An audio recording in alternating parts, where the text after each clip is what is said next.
नमस्कार दोस्तों, मैं डॉक्टर पवन शर्मा अनूपगढ़ से आज आपके सामने हिंदी साहित्य की क्लास लेके आया हूं, क्योंकि आप सबको पता है कि कॉलेज प्रोफेसर की वैकेंसी आई है राजस्थान में अपने, और इसके अलावा नेट और टीजीटी पीजीटी वगैरह सब की तैयारी अपने करेंगे। ठीक है दोस्तों, तो हिंदी साहित्य इन सब के लिए करेंगे, अपने फर्स्ट ग्रेड सेकंड ग्रेड के लिए भी। तो शुरू करते हैं आज हिंदी साहित्य की अपनी पहली क्लास, और अपने देखते हैं कि प्रथम क्लास में अपने क्या पढ़ने जा रहे हैं। तो देखो कि हिंदी साहित्य का इतिहास के बारे में सबसे पहले हम दो शब्दों के बारे में जानेंगे, साहित्य और इतिहास। इन दो शब्दों के बारे में चर्चा करेंगे। तो देखो, स प्लस हित प्लस य के योग से बना, अर्थ क्या है इसका? एकत्र होना, यानी कि साहित्य बना है स प्लस हित प्लस य के योग से बना है, और इसका अर्थ क्या होता है? एकत्र होना, यानी कि मिलाना। ठीक है दोस्तों, फिर देखो इसके बाद इतिहास, इति प्लस है प्लस अस, इसके योग से बना है इतिहास। तो इति का मतलब समाप्त, है का मतलब निश्चित, और अस का मतलब होना। ठीक है, तो जिसकी निश्चित समाप्ति हो चुकी है, इसी को हम क्या कहेंगे? हिंदी साहित्य का इतिहास।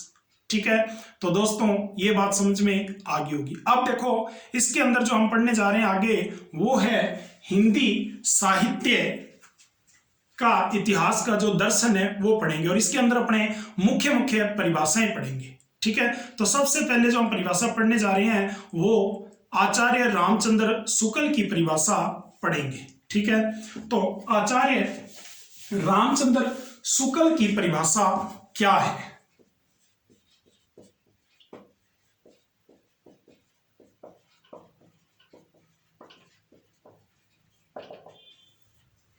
आचार्य रामचंद्र शुक्ल कहते हैं कि साहित्य के इतिहास को जनता की चित्तवृत्ति का इतिहास मानते हैं। यहां पे एक शब्द आया है चित्तवृत्ति, हमें इसको पकड़ना है, शब्दों को पकड़ना है, और इसके अंदर जो हमें याद करना है कि किस तरह से परिभाषा याद करें। तो परिभाषा हमें याद करनी है तो एक शब्द पकड़ लेना है, चित्तवृत्ति, और इस चित्तवृत्ति को हमें याद रखना है, रामचंद्र शुक्ल की चित्तवृत्ति है। ठीक है, तो परिभाषा क्या है देखते हैं अपने पूरी परिभाषा। ठीक है दोस्तों, तो देखो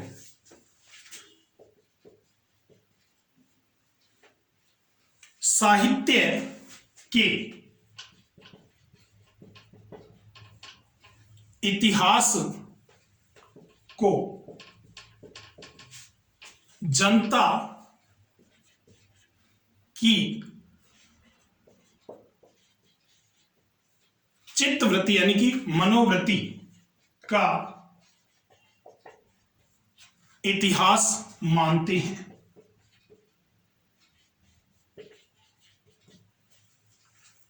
जनता की चित्तवृत्ति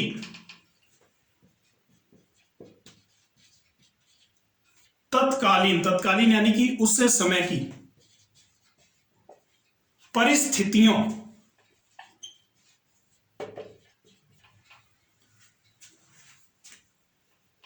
से परिवर्तित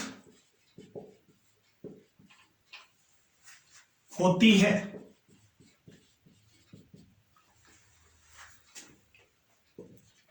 अतः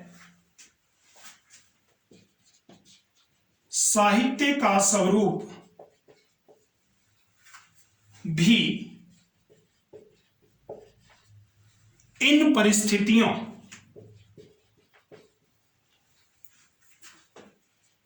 के अनुरूप बदलता है। तो ये जो परिभाषा है ये आचार्य रामचंद्र शुक्ल की परिभाषा है। साहित्य के इतिहास को जनता की चित्तवृत्ति का इतिहास मानते हैं, यानी कि चित्तवृत्ति यानी कि मनोवृत्ति का। जनता की चित्तवृत्ति तत्कालीन यानी कि उस समय की जो परिस्थितियां हैं उसी परिस्थितियों के अनुसार ये परिवर्तित होती है। ठीक है, और साहित्य का स्वरूप भी इन परिस्थितियों के अनुसार बदलता है, चाहे वो धार्मिक परिस्थिति हो, राजनीतिक परिस्थिति हो, या कोई और भी परिस्थितियां हो, आर्थिक परिस्थितियों वगैरह, उन सभी परिस्थितियों के अकॉर्डिंग ये चलता है। ठीक है दोस्तों, तो आप समझ गए होंगे परिभाषा आचार्य रामचंद्र शुक्ल की। मैंने आपको बताया कि चित्तवृत्ति शब्द याद रखना, ये याद हो जाएगी। तो हमें परिभाषा याद रखनी है, क्योंकि परिभाषाओं से भी पेपर के अंदर क्या पूछे जाते हैं, प्रश्न पूछ लिए जाते हैं। इसी तरह से अपने अगली बात करते हैं, एक इटालियन विद्वान है जिनका नाम है विको। तो विको क्या कहते हैं, इनके बारे में अपने चर्चा करते हैं। ठीक है दोस्तों, तो देखो कि विको क्या कहते हैं। इतिहास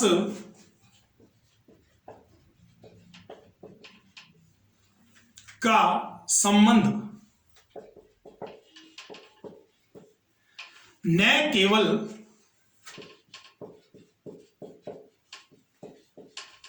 अतीत से है, न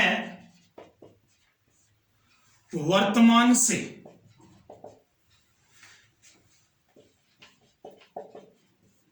इतिहास का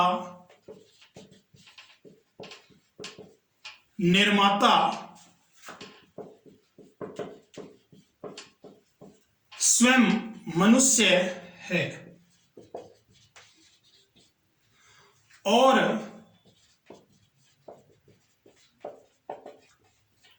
मनुष्य चाहे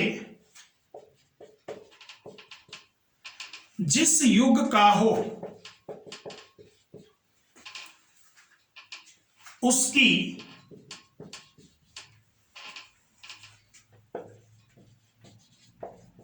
मूलभूत प्रवृत्तियां एक सी रहती हैं।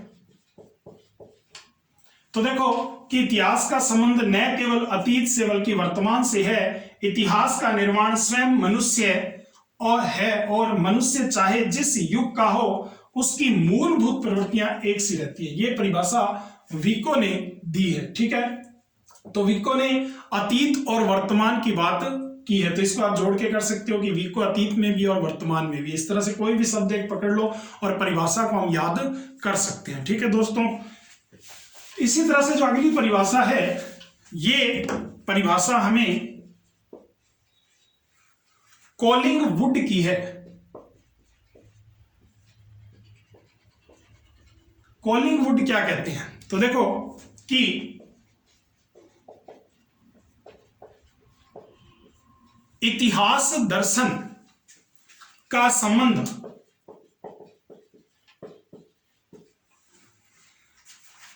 न तो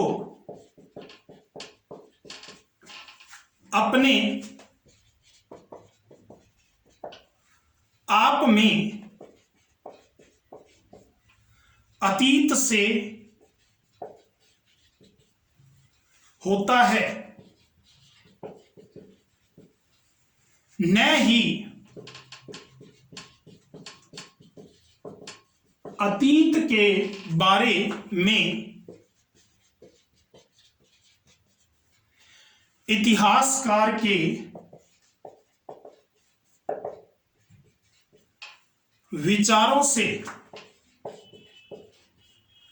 बल्कि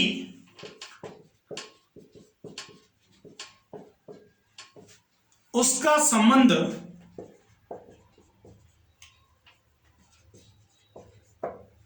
इन दोनों के पारस्परिक संबंध से होता है। तो देखो कि कॉलिंगवुड इतिहास दर्शन का संबंध न तो आप अतीत से, ठीक है, और अतीत के बारे में इतिहासकार के विचारों से, बल्कि उसका संबंध इन दोनों के पारस्परिक संबंध से होता है। तो ये सिर्फ अतीत की बात कर रहे हैं कॉलिंगवुड।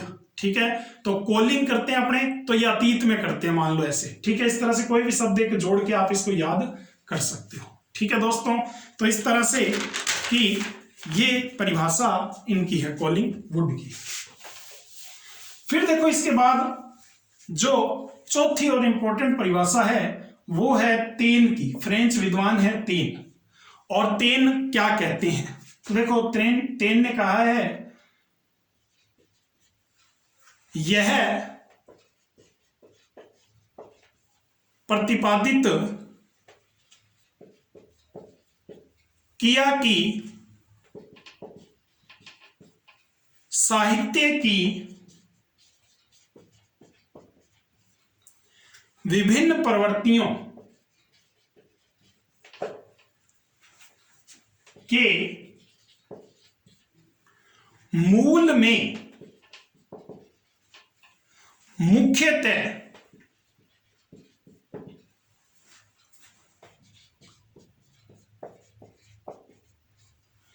तीन प्रकार के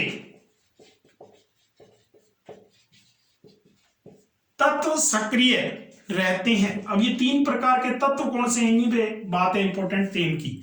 तो देखो कि तेन कहता है नंबर 1 है जाति, नंबर 2 है वातावरण, और नंबर 3 है क्षण विशेष।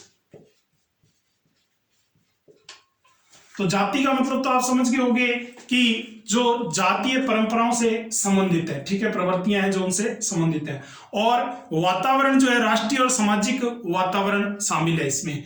और जो क्षण विशेष है वो उसी समय की सामयिक परिस्थितियों के अनुसार अध्ययन विश्लेषण से है, उसी क्षण विशेष मतलब उसी समय की विशेषता से, ठीक है। तो इस तरह से तेन ने ये परिभाषा दी है, ठीक है दोस्तों। और इसमें ये तीन चीजें याद रखनी है, जाति, वातावरण और क्षण विशेष, क्योंकि यही पूछा जाता है ये तत्व किसने लिए तीन। अब देखो कि अगली जो परिभाषा है वो डॉक्टर नगेंद्र की परिभाषा है। डॉक्टर नगेंद्र क्या कहते हैं? तो डॉक्टर नगेंद्र है जो वो कहते हैं साहित्य का इतिहास, साहित्य का इतिहास बदलती हुई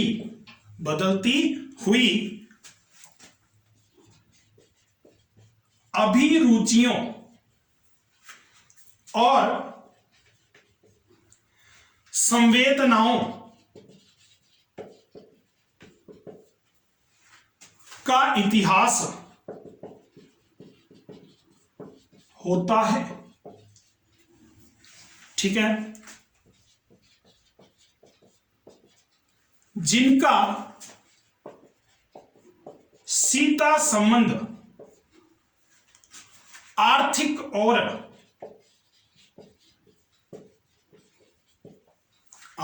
और चिंतात्मक